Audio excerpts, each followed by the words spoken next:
छिन जाए उसी बेबी की रिदा, मारा है गरीबों को प्यासा, लाशों पे हमें रोने न दिया। रहीम अस्सलाम वालेकुम व्यूअर्स, की हाल चाल है थोड़ा। उम्मीद करती हैं तुसीं बिल्कुल ठीक हो। सो रब तुहानूं हंसदे रखे ते वसदे रखे। तुसीं वेख रहे हो मेरा चैनल नूर फातिमा हैप्पी व्लॉग, जिसनूं लाइक करो, सबसक्राइब करो तो अच्छे अच्छे प्यारे प्यारे कमेंट तो शेयर करना बिल्कुल नहीं भूलना।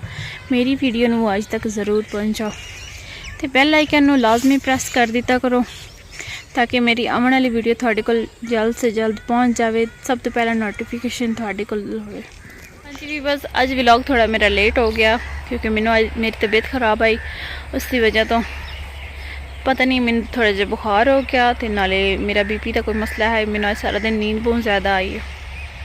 तो भी बस अज 5 मुहर्रम है तो वो दिन हैं जिथे मौला अली दे 18 बेटे जंग दे विच जिन्ना जंग फतेह की कुर्बान हो के अपने नबी दे अपने नाना दे दीन नूं बचा लिया, जिसका असी अज कलमा पढ़ रहे हैं। यजीद कल भी शर्मिंदा हाई तो अज भी शर्मिंदा है, लहरा रहा है। तो अली का परचम लहरा रहा है, हुसैन का परचम लहरा रहा है। असी अज जिहड़ा कलमा पढ़ रहे हैं ये उन्हां दी बदौलत पढ़ रहे हैं। तो भी बस उन्हां मावां नूं सलाम जिन्हां अपने बेटे कुर्बान कर दिते, जिस तरह मौला कासिम जिन्हां दा शादी दे दिन हैं। बस मैं गल करदी पई मौला कासिम दी उस माँ दी जिस दे दिल च अरमान रह गए, अपने बेटे दे मेहंदी लावन वाले अरमान रह गए, सिरे पवावन वाले अरमान रह गए, हर एक रस्म हो रह गई। तो भी बस सानू चाहिए 7 मुहर्रम नूं मौला कासिम दी मेहंदी दे विच शामिल होवन दी ताकि उस माँ दे दिल नूं सकून मिले। तो भी बस है जिहड़ी कमेंट्स दे विच तुसीं आंदे हो ना जिहड़ा छब्बी वेखण वास्ते नहीं जाना चाहिए, क्यों नहीं जाना चाहिए छब्बी वेखण वास्ते? छब्बी वेखण मौला हुसैन दी छब्बी वेखण वास्ते जाना चाहिए जिन्हां दियां बेपर्दा बेटियां बहना बेपर्दा जड़ियां सारे बाजार चलाइया गईयां। असी अपनी माँ बहन नूं अपनी बेटी नूं क्यों नहीं लैके जा सकते मौला हुसैन दी छब्बी वेखण वास्ते?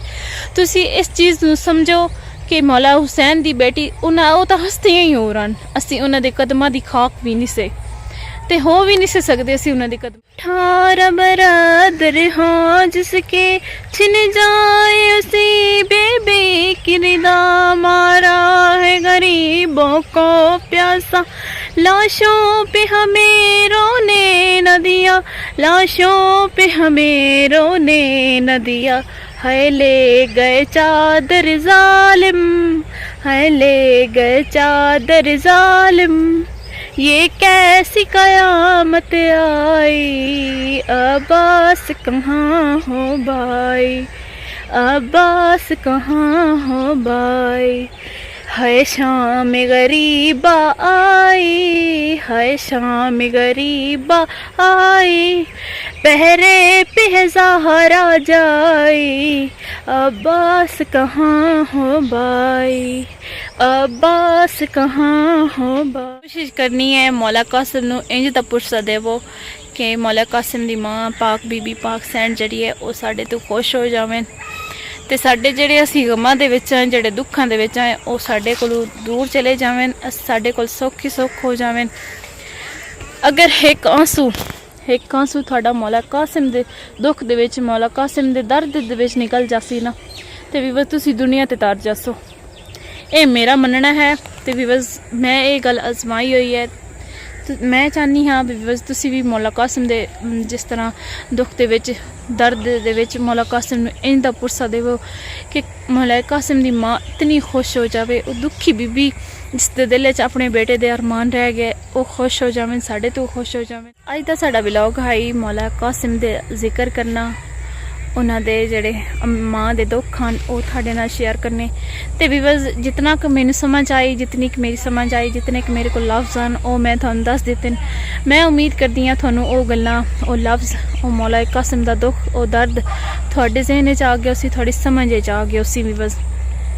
तो मैनू बड़ी खुशी होसी अगर तुसी इस ते अमल करसो, मौला कासिम नूं इंदा पुरसा देसो ताकि उन्हां दी माँ पाक बीबी पाक सैन थोड़े तो खुश हो जाए।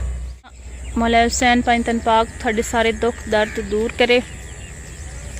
ਤੇ ਇਨਸ਼ਾਅੱਲਾ ਸੁਬਹ ਨਵੇਂ ਵਲੌਗ ਦੇ ਨਾਲ ਮੁਲਾਕਾਤ ਸੀ ਨਵੇਂ ਟੌਪਿਕ ਤੇ। मैं थोड़ी अपनी नूर फातिमा, तुसीं वेख रहे हो मेरा चैनल नूर फातिमा हैप्पी व्लॉग। इसमें लाइक करो, सब्सक्राइब करो ते अच्छे प्यारे कमेंट करो। अल्लाह हाफिज़।